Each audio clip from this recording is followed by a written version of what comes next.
This actually dovetails, and you've essentially already answered the question, but Cyrillus McEwen had said, as many of us of Irish descent are aware, there are few clan/family tartans. Knowing full well that a family could have a tartan designed, would it be acceptable instead for a family to adopt one of the county tartans as its clan tartan, or would that be very bad form? If you wanted to have a family association with a tartan, could you just use the county tartan, or should you go the whole 9 yards and actually design a tartan for your family? And I'm saying family because while you have very strong family associations in Irish culture, technically they're not clans in the sense of having the clan system that they do in Scotland. Yeah.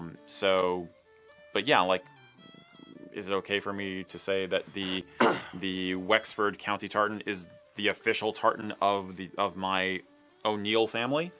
If I want to do that, or something. There's actually an O'Neill tartan. That's one of the few. Okay, well, that was the first name that came to my head.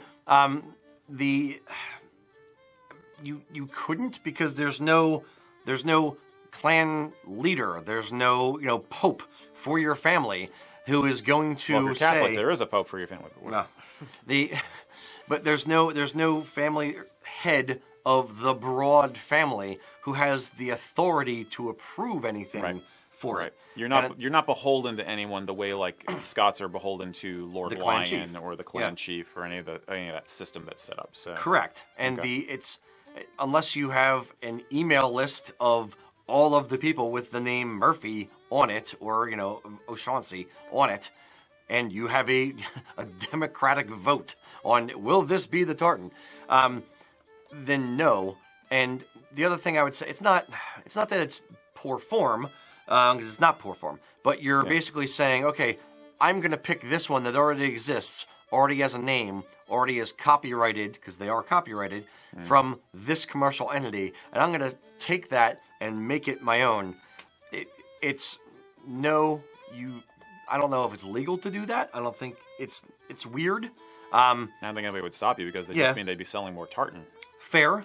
The mill is probably not going to have a problem with it. But I don't know how you would claim it as official, because there would be no way to make it official.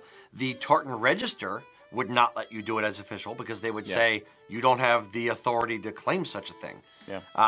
So I'd say if you want to try and establish an organization, whether it's your friends or your family or a branch of your family, like the local, the Northampton, Pennsylvania O'Neills, then maybe registering a tartan you design yourself is actually the smarter way to go. Yeah. If you have the group to support it, because it can be an expensive process to get all those kilts made.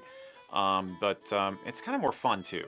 I would argue that it'd be more of a creative exercise and very much more of an American thing to do, to design your own tartan and claim it and build the culture of your group that way, rather than just say, let's all wear Wexford. Now you could also take Wexford and tweak it and make it different if the O'Neills were all from Wexford and your entire family line. And we're just playing with the names. We're not trying to imply anything about where the O'Neills are from.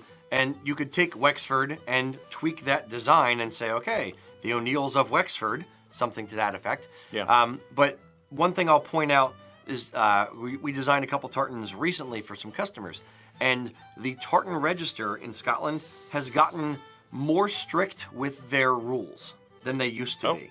Okay. Something I've noticed, I'll say. Okay. Where we had a gent who was he had some official title for a particular tract of land in Scotland, although he lived in the U.S. Okay. And he had mountains of documentation on this is, it's handed down to him, he's the next one kind of thing. Okay. And the register gave me a lot of pushback on calling it what he wanted to call it. And they ended up registering it as a personal tartan to him. He wanted to basically create a tartan for the title that he was inheriting. And they would, that went along with this tract of land. Okay. And they wouldn't let him do it unless he got approval from the town council and. And he just said, it's not worth fighting over all that. Just let him register it as a personal tartan. Fine.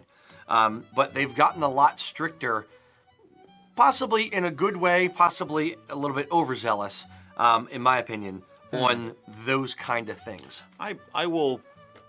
I think So- I'll come down on their side in this case with that. I think they do need to be a little strict about that, because remember they're looking at it from a heraldic standpoint, and they're looking at it as a tartan. Once you register it, is a document which is going to stand for time immemorial. So for it to be associated with a piece of land, yeah, you'd absolutely want to have the people who were living on that land to be Yes, okay but he with it, had. you know what I mean? But he had the title to prove it. Okay. So that's where they just But kind I don't know what his title was versus the order of precedence of, the Scottish nobility is.